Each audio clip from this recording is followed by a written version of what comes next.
Welcome to the home of the DIY movement, where we build stuff and paint things.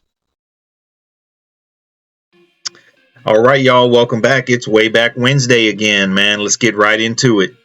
Where we last left off on the black luxury sport. I had put it on the stock hubcaps and white walls and drove it around like that for a few weeks. And then I got the itch.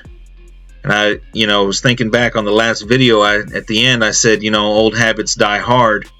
And it actually reminded me that that's what I named this car, was Old Habits. I had got this whammy kit from Walt at Street Toys, really cheap, really cheap. And here it is, plumbed up with just 3/8 hardline return. The good thing about the whammy with the center pressure like that, or the dual pressure, dual return, is you can make your setup, real symmetrical. If that's the look you're going for, it's really easy. It makes it nice and compact, and it doesn't take up a lot of space. So basically, on the table, man, we have the whole kit. All right, so we got the 4 batteries. We got them from the same place I still get them, Freightliner in East Houston. I think they moved locations now. Back then, man, these batteries used to be like $60 each without a core. Now they're like more than double, 140 maybe. But yeah, pretty much SOPs for hydraulics around here is 4 to 6 batteries. I'm not sure on this luxury sport if we even reinforced anything. I think we might have done the rear arches, if anything. But I really don't like, and we did the upper A-arms extended. But I'm really easy on the switch on these cars. I just like them up and down and drivable. So 4 batteries usually gets it done. Well, what do we have here, man? We got Bobby in the trunk. Bobby looking like he's in the 5th grade, like I kidnapped him and put him in the trunk of the MC. Around this point is pretty much where I guess he started coming around, man, and had him hop in there and do the drilling for me. See, we had an old corded Craftsman drill. But yeah, that's Bobby. He was probably, shit, man, I don't know, 24 years old or something. I don't know. Thought I'd throw that in there. You're gonna hurt yourself, Bobby. Yep, here we are still doing the same thing, man. That's pretty much how I wire up my solenoids and the switch panel. We use heat shrink and all that. And this was a pretty basic setup, man. Run of the mill, 6 solenoids, 4 batteries, 2 pump, 4 dump, 4 check, 4 slowdown. I don't really like individual slowdowns on the corners because it's hard to dial them in to get the car to drop down level. So I like to sometimes just run 1 slowdown to the front and back and tee it off. I feel like you have better control when you do it like that. We got another special guest here. You guys probably, if you've been watching the channel since day one, when we had the blue 64, he helped me primer some stuff back then. I think he's in the candy painted fender video. So basically I gave him this little list right here and told him to wire up the switches. So he's the one that wired up that switch panel. I don't know, judging by the looks, he's probably about 12 years old, looking good. Yeah, so here's the setup. Not quite completely installed, but I decided to run four batteries across the back and just a whammy in the middle like that. I remember, man, this car was lifted, but we hadn't finished actually, we did make the hold downs. We made the hold downs, and man, when we went for the first time to connect the ground, the way we designed the hold downs was way too close to the battery posts. And man, as soon as we went to go hit the ground or connect the ground, man, 4th of July in the trunk. Luckily, that's all it did. It didn't really cause any permanent damage, but so we had to rethink the battery hold downs, right? So in between that process of redoing the hold downs, I forgot how that came to be, but I was contacted. Oh, it was my buddy's coworker. Yeah, it was my buddy with the 68's coworker, I believe. her daughter was like turning 16 or something, and wanted to do like a photo shoot type thing with the lowrider. So I was like, yeah, we'll do it. I still had the 63, so I'm like, I'll drive the 63, you drive the luxury sport, and we'll take both cars. So we did, and I did finally. I don't know what happened to all those pictures. I found one. I'll put up here in a little bit, but so we were driving home, right? Finished it up or whatever. Just just some pictures, and we're driving home, and man, he hit a bump, a pretty good bump, and one of the batteries jumped up, and arced on the trunk gutter. And I saw it because I was behind him. So hit the bump, and the trunk was closed, of course, but I saw some sparks and some smoke come out the trunk. So I called him and I told him to pull over, if I remember right. And the battery post had burned a hole in the sheet metal of the trunk gutter, and it was the battery on the far right, so 48 volt. And I was like, oh man, damn. At that point, I had forgot that the car didn't have hold downs on the batteries.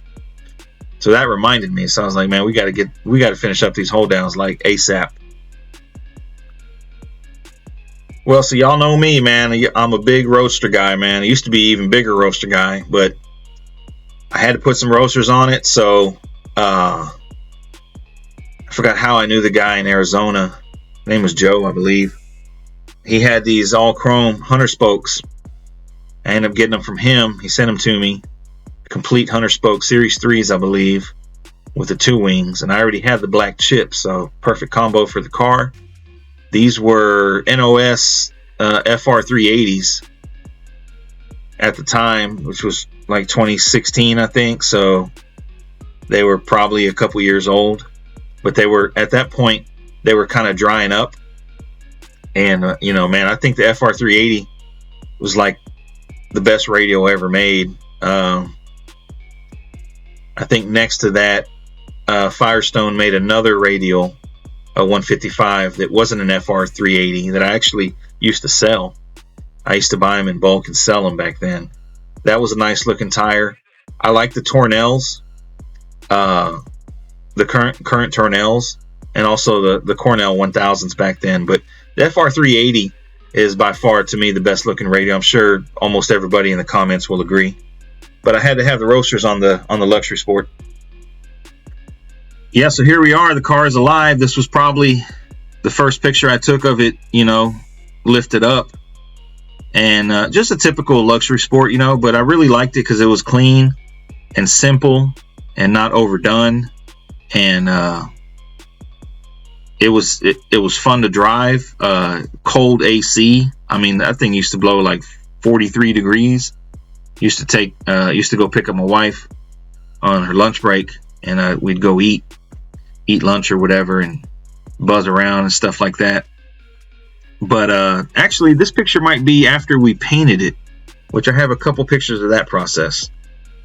Yeah, so one day, just on a whim, we decided to go ahead and paint the two-tone, black. So masked it up. That took 30 minutes, if that.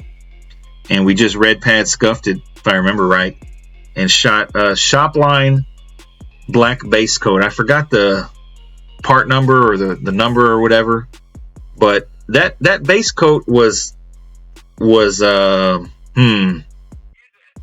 just say it was different. I keep wanting to say that the Shopline was like JB 9700 or something like that. I don't know, but now looking at this picture, I guess we didn't even do the rear arches on this car, but man, so we scuffed it, and we had these floodlights, right? We didn't have, the LEDs or the fluorescent lights. We had basically floodlights, and I went around, one coat, and black over charcoal should cover pretty quick, like first coat you should see, some change, and I sprayed it. And it looked blue, right? And I was like, man, doesn't that look blue to you? But in the can, it was black. And if in the gun, it was black. On the paint stick, it was black. when we were spraying it with those floodlights, it looked blue.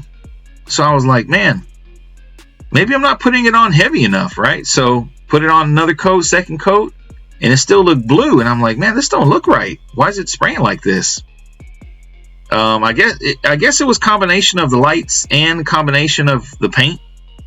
But third coat, man, I hosed it on, dude. Like thinking, well, not thinking, but hosed it on thinking that it needed more paint, and it still looked blue, man. So I was like, man, okay, well, maybe it'll change when we clear it. And so we waited, flash time or whatever, and then we went to clear it, and it did change it. I don't know why. I guess the Shopline Black has a lot of blue in it. I don't know. I can't explain that one, but I remember when we were spraying it, we were all tripping out because why is it looking blue? But when we went to clear it, it looked black. So after that, the car, was all black, pretty much how I wanted it. So yeah, not really a whole lot to look at, but it's all black. And I remember back then, people used to sell the bumper strips, the chrome bumper strips as, luxury sport bumper strips for X amount of dollars. That was a gimmick. I just bought some half round chrome, what do you want to call it?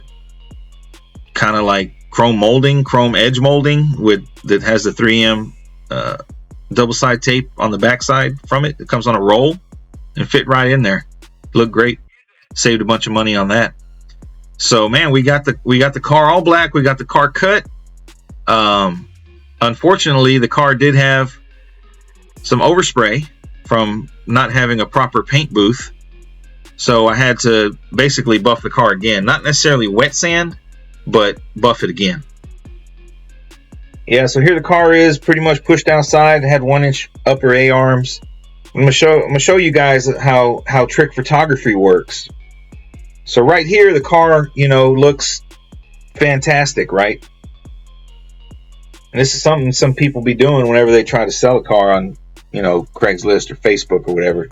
You take, trick photography, man, with unique camera angles, or they take a picture of the car in the shade, or at dusk when the sun is going down and the black paint looks real wet. Like you can get away with camera angles and stuff like that, man. But really, well, here we are 10 years later.